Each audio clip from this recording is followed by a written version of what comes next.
Welcome back to Breaking Chains and Building Dreams, the wrong strong way. I am your host, JC. Before we dive in, I need to issue a quick disclaimer. Names, locations, some details have been changed to protect identities and for legal reasons. The experiences I share are real, reflecting the dangerous world I once navigated. Today, I'm taking you back to a moment of pure tension.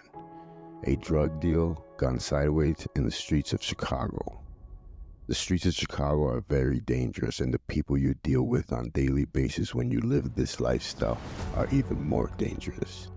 This story is raw, real, shedding light on the dangers that come with living this lifestyle, but also about survival and the lessons this life has taught me to break free from chains in my past and to live the life that I live today, putting God first. Let's get into this. Being a gangster in Chicago wasn't just about flashy cars or clothes or jewels like you see in the movies. It was a daily grind filled with danger and Russian roulette games every day. Every day was a hustle. Picking up product, making sales, and always watching your back, not only from other gang members, but from the cops, and sometimes your own boys.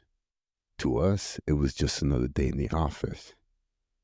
But to the outsiders, it was a life straight out of a movie film. That day was supposed to be just a typical day. My boss and I pulled up to a house on the north side of Chicago. Quiet area, nice neighborhood. We were there just for a routine show and tell, introduce my boss to my people in Mexico. They had some high quality product for us. But as soon as I stepped out the car, something just felt off. The street was silent. I can't explain it. The birds were not chirping, and there was no movement at all. My gut was screaming that something was wrong. People always tell me that I'm crazy. I told my boss to stay to my far right, away from the streets. In this line of work, you always have to be ready for a drive-by or an ambush. It's pretty crazy in Chicago. As we walked up to the house, I noticed a white guy standing nearby with a rolled up newspaper. He looked completely out of place, and it put me on very high alert now. As we walked through the gangway all the way to the back, where the garage was located, both doors were wide open. It was 2 p.m., broad daylight. Another red flag for me.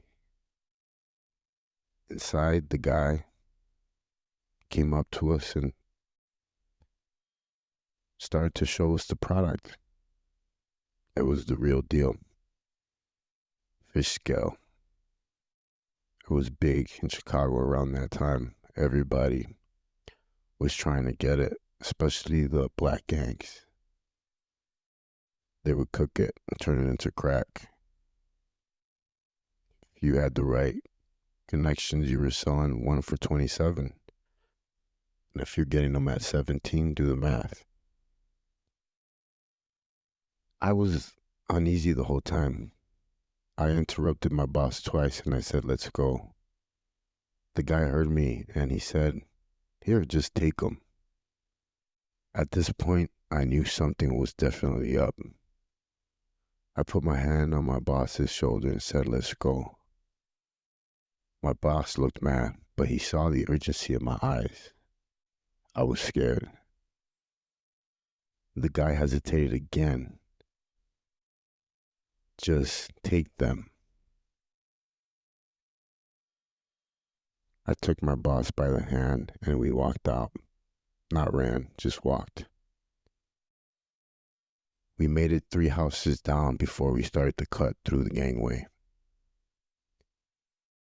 As soon as we got to the front, all hell broke loose.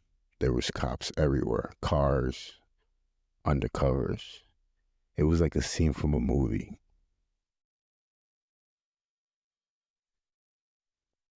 They were swarming the place everywhere.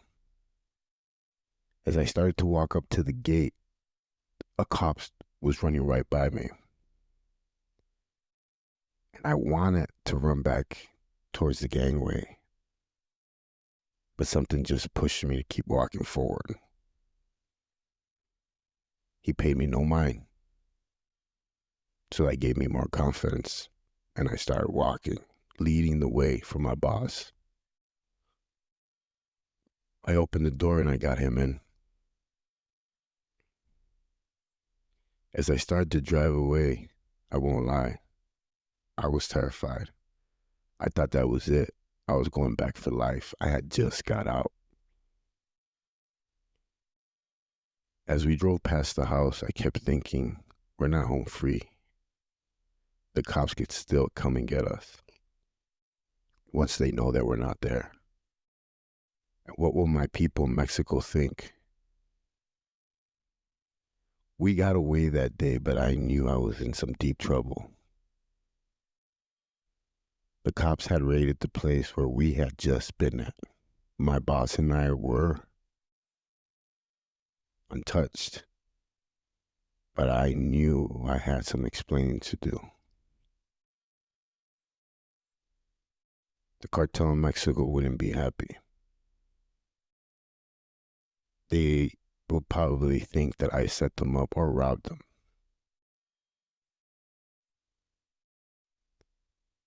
And all reality was that the workers were stealing and doing their own thing, which got them busted. Living fast means crashing hard sometimes. I had to fly to Mexico to explain that it wasn't me who had robbed them or set them up. It was always a game of survival, trying to stay one step ahead of danger. Looking back, I realized how reckless and dangerous that life was. Always one step away from death or prison. But that was the life that I chose, the life that I thought I was destined for. It wasn't until later that I found my new purpose and my new path when I got on my knees and found Jesus. Today, I am no longer that person living on the edge. I've turned my life around and I am dedicated to helping others do the same. Through Wrong to Strong, we're making a difference in places like Perryville and Lewis, helping men and women rebuild their lives and find hope. If you believe in our mission, please consider donating to our GoFundMe. Your support helps us continue the vital work providing travel and resources for our programs. Together we could break the chains of our past and build dreams for the future. Thank you for listening, and remember, stay strong, stay hopeful, and keep moving forward. The journey of Wrong to Strong is one step at a time. In our next episode, I will share the story of flying to Mexico to have to explain myself to that family in Mexico, the dangers I faced and how I managed to survive. Until then, stay safe, stay strong, and remember, I am Wrong to Strong.